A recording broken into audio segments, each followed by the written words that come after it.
পহেলা জানুয়ারি 2024 সন থেকে 7 জানুয়ারি 2024 অর্থাৎ 1 থেকে 7 তারিখ পর্যন্ত বাংলাদেশ সুপ্রিম কোর্ট, আপিল বিভাগ, হাইকোর্ট বিভাগ, সমস্ত জেলা আদালত, সেশনস আদালত, মুখ্য মহানগর হাকিমের আদালত, মুখ্য জুডিশিয়াল আদালত সহ সমস্ত আদালত আইনজীবীরা বর্জন করবে।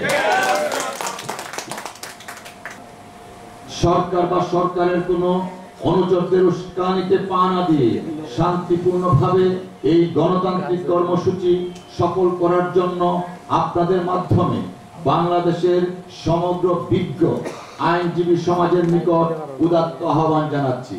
মহান মুক্তিযুদ্ধের স্বাধীনতার পর আজকে 52 বছর শেষে বর্তমান এই অবৈধ বিনা ভোটে নিশিরাতের ফ্যাসিস্ট রেজিমের নেতৃত্ব দানকারী প্রধানমন্ত্রী শেখ হাসিনা পুনরায় আমাদের এই প্রিয় মাতৃভূমিকে নিকষ কালো এক অন্ধকারে পরিণত করছে এবং সমাজের বিভিন্ন স্তর থেকে বলা হচ্ছে এই যেন প্রথম বাকশালের নামান্তর অর্থাৎ দ্বিতীয় বাকশাল চালু হয়েছে। আগামী 7 জানুয়ারি 2024 তারিখে সরকার আরেকটি নীল নকশার পাতানোর দামি নির্বাচনের পায়তারা করছে।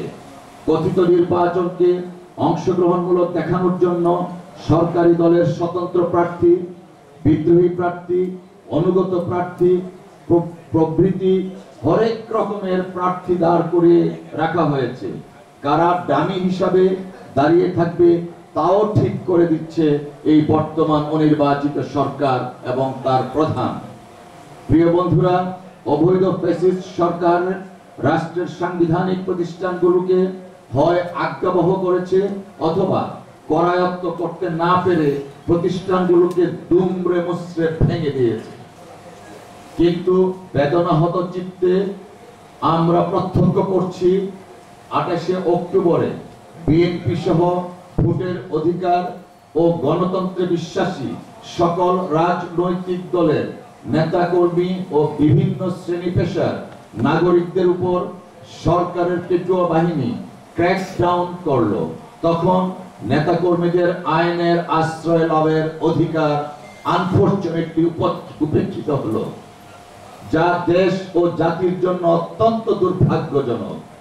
আজ পর্যন্ত সরকার বিরোধী দলের মুক্তিকামী এবং গণতন্ত্রপন্থী নেতাকর্মীদের মধ্যে 23,460 জন নেতাকর্মীকে জেলে আছেন, গ্রেফতার করা হয়েছে এবং এর মধ্যে মোট 684টি মামলা দায়ের করা হয়েছে এবং প্রত্যেকটি মামলায় আপনাদের ভাষায় গায়েবী মামলা, বানোয়াট, মিথ্যা, বেসলেস। আরো আশ্চর্যের বিষয় হলো গত 16 মাসে বিএনপি অর্থাৎ সরকার বিরোধী রাজনৈতিক দলের মোট 1482 জন নেতা কর্মীকে বিভিন্ন মেয়াদে সাজা প্রদান করা হয়েছে এবং কিভাবে এই সাজাগুলো প্রদান করা হয়েছে আপনারা জানেন। 40-45 জন সাক্ষীর মধ্যে মাত্র 4-5 জন পুলিশের সাক্ষী নিয়ে সাজা দেওয়া হয়েছে। আপনারাই রিপোর্ট করেছেন মৃত ব্যক্তিকে সাজা দেওয়া হয়েছে, আপনারাই রিপোর্ট করেছেন গুম হওয়া ব্যক্তিকে সাজা দেওয়া হয়েছে। প্রিয় বন্ধুরা আমার, দেশ ও জাতির এই চরম যুগ সন্ধিক্ষণে দেশের বৃহত্তম এবং সবচেয়ে জনপ্রিয় আইনজীবী সংগঠন বাংলাদেশ জাতীয়তাবাদী আইনজীবী ফোরাম জনগণের সঙ্গে কাঁধে কাঁধ মিলিয়ে আন্দোলন চালিয়ে যাচ্ছে। ফ্যাসিস্ট এই রেজিমকে পদত্যাগ এবং দাবি নির্বাচন বর্জন এবং বিচার বিভাগের স্বাধীনতা পুনঃপ্রতিষ্ঠা ও জনগণের মৌলিক অধিকার ফিরিয়ে আনার লক্ষ্যে কর্মসূচি ঘোষণা করছি।